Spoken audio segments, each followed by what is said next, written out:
Nanluoguxiang, the relic of Chinese community structure from 800 years ago, the home of the local people, the birthplace of the city's youth culture and the warehouse of traditional folk customs. It used to be just another neighborhood. Now, it's transforming into one of the most iconic tourist sites. The most unique part about this place is that it's located in the center area of the nation's capital, but the government didn't tear it down to build skyscrapers. Instead, they keep the hutong structure from 800 years ago, which is in one-story building right next to another one, like 20 of them in a row, and that row is separated from another row with a narrow aisle that barely allows a fork truck to pass through. When looking down from the sky, the whole community looks like a checkerboard. Got you wonder what it feels like to walk inside of it, expecting a cultural experience full of local hospitality. Yeah, it used to be that way, but now it's just a facade to attract tourists. There's nothing interesting in those hutong anymore, only residences. Tourists are all directed to the main street, which lays in the middle of the checkerboard. The main street is filled with stores. Most of the stores you can find in any other tourist site in China, including amusement park. And all the shit they be selling can be found online. The worst part is not the lack of authenticity and uniqueness, but they all be selling the same shit. It's a loop. Every 100 meter is the same with the previous 100 meter. You're gonna have visual fatigue very quickly. Once you figure out the pattern, you just want to get the fuck out ASAP. Nevertheless, the street is still an introduction to our local culture, even if it's a very shallow one. It's so fucking superficial that I don't think it's worth the time and energy to pay an actual visit for the experience, but maybe a digital one. After this video, you're gonna miss nothing more than the tourists do, but also have more idea about us, cause I'm gonna talk about what's behind what you're seeing. All these stores on this 800-meter street can be summarized in 6 categories: juveniles entertainment, dessert, jewelry, traditional craft, souvenirs, and street food. Like this very first one, Japanese anime, American superheroes, and the NBA were the 3 musketeers of Beijing millennials entertainment. If you're a fan of them, it's not hard for you to make friends with us. There used to be stores selling figure toys everywhere in my city, but exclusive ones were only available around this area. Real fans came over here, so this community has always had a reputation of selling figure toys. They kept this kind of store, but these are not originals, and they're not selling the exclusives anymore, because tourists are not expecting to spend half of their mom's monthly income on the figure. And they also be selling cartoon cars, even much cheaper alternative. That's how they survive in the tourist side. For the same reason, to compromise the tourist consumption, the sneaker stores used to be selling Jordans around this area are now completely gone, because there's no cheaper Jordans. And you're gonna see this joint very often down the street. 稻香村. They make traditional Chinese dessert, originated in 1773. But I don't even know why the fuck they're even here. Maybe for advertising purpose, it's a chain. You can find it literally everywhere in China.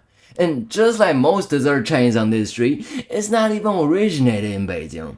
Personally, I don't enjoy Chinese dessert like I enjoy cookies and donuts because they're dry as hell and they're super sticky. They stuck on your teeth, make you super uncomfortable. Because these desserts were designed for imperial relatives back in the day. Those wives and concubines who got stuck in the palace all day. They got servants, they ain't got no shit to do. They eat it with tea or other hot beverages while they gossip. And take their time because they got plenty of it. And this shit is not for practical modern people, because you ain't got the same vibe. When you're craving for sweetness, you want something smooth to devour. You don't want to waste your appetite for this shit. Meanwhile, a lot of Chinese people still buying this shit, because they feel special when they're eating something used to be served to the royal family, the national pride. I feel more connected with my culture by eating dirt. But they don't even know how to fucking eat it. Be devouring this shit and making those embarrassing noise like, because they're trying to generate more saliva to clean their fucking teeth. And there's jewelry stores selling bullshit like these.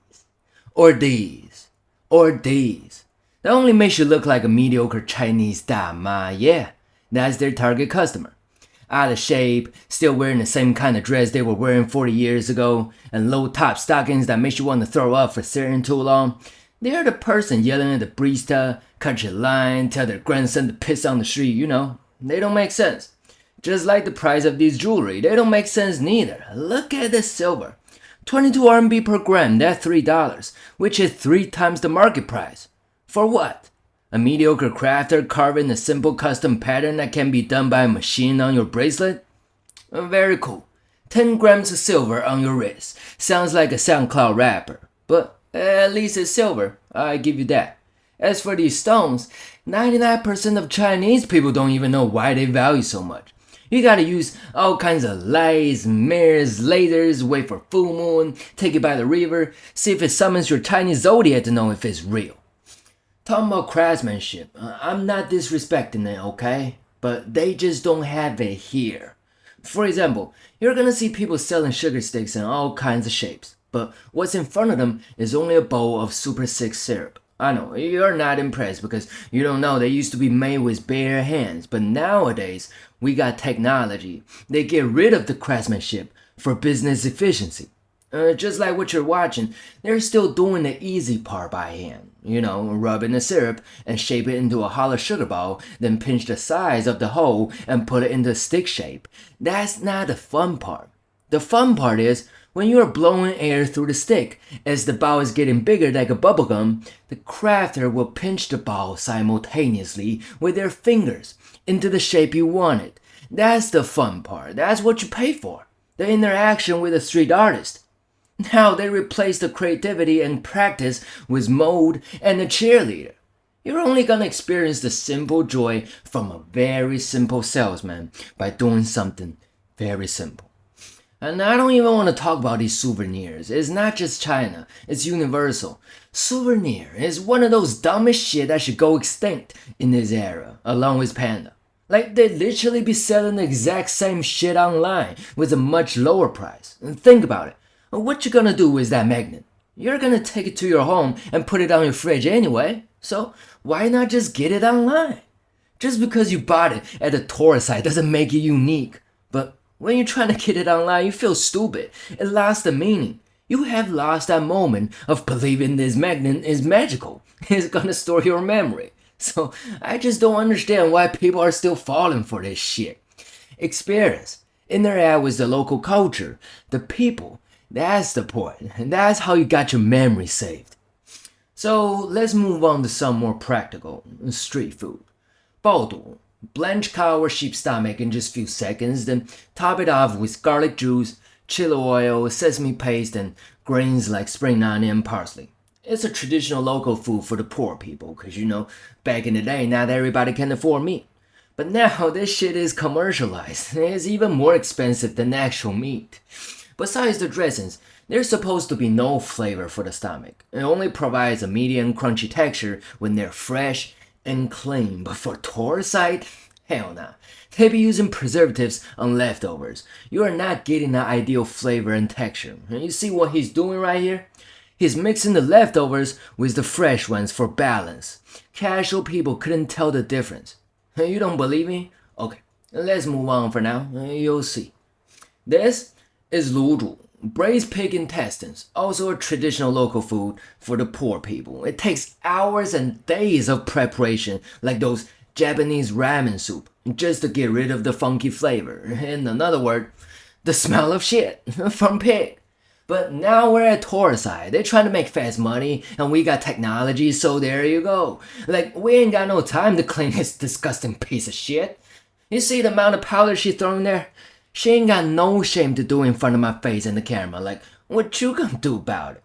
I asked what kind of powder it is. She told me to pay for a bowl, then she's gonna tell me. And that says it all. As long as you pay once, that's good enough for me to reveal the disgusting truth to you. Which is for sure gonna stop you from buying a second bowl. But it's okay, because we're not expecting a repeat customer anyway. As for the other street food, they all look good. It fits the Chinese people's pursuit of the worldly atmosphere, but keep in mind you're paying overpriced for diarrhea or constipation, like these mutton kebab. If you ask, they tell you straight up it's a mixture of lamb, beef, and chicken. You think they're honest for telling the truth, but that's just a trick to gain your trust. It's even worse. There's rabbit or pork or rat meat in there, and you can't tell the difference anymore because they told you it's a mixture. And same for these stinky tofu. I mean, it's supposed to be stinky, but it's just too convenient. You can't tell what kind of shit they throw in there to reduce the cost.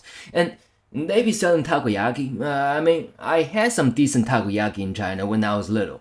It was part of the Japanese culture invasion and part of the millennial childhood. I love it. I've always craving for it, but this shit right here is straight up bullshit. I've tried it here, and I can destroy it in just one sentence. That red sauce is ketchup. And here we have Peking duck. I've never seen any chef slicing a duck like a fucking virgin who can find a vagina. Are you fucking kidding me? It's a fucking disgrace. I mean, you can cut it slow like you're milking your office hour, that's okay, but you can't be slicing it like you don't even know where the fucking bone is. Only if they have any decency, bro. How dare you showing this shit in an open kitchen? You think everybody's stupid? You know, this is why I feel uncomfortable to be here.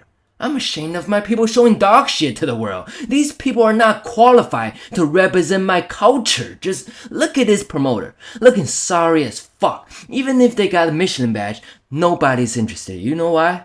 Cause they be selling this shit everywhere. Everybody has already tried it. There's like 3 or 5 different locations on this street alone. Leave those spots for some more interesting shit, man. I mean, there used to be interesting places and street food in those hutong. It was pretty fun to me. There's always something new to be discovered every time I came over. Like board game cafe. You just pay for a drink, free refill, and you get to spend the whole day with your friends in there. Or Bray store. I used to come here every month to fix my dreadlocks. Or bars in Siheyuan, which is a courtyard enclosed by buildings on all 4 sides. They used to host parties. Cool people, cool drinks. Music were not that loud, it was not crowded. Everybody's chilling but still around each other. You get to talk to people, making new friends. It was different vibe from the other bars in China. Those hutong were pretty chill back in the day because people operate businesses in their own personal properties. The decoration, the hospitality, the human touch was unmatchable. Time used to pass faster here. But they had all disappeared in the past 10 years. Capital happened. Social media happened. It's not serving the local people anymore. It's now serving one-time tourists. That's why they don't allow filming inside of the store, because once you know there's nothing interesting inside, you won't come. All they need is for people to come here once in their lifetime. Then why so serious? Authenticity, hospitality, integrity has all been replaced by capital. That's all you're gonna see. People taking photos to prove they have been here, but what does it mean to be here if you're not experiencing anything real? After a visit, you still have no idea about us. So yeah, it's my pleasure, because I hate to see this place turn into a shithole, and you're welcome.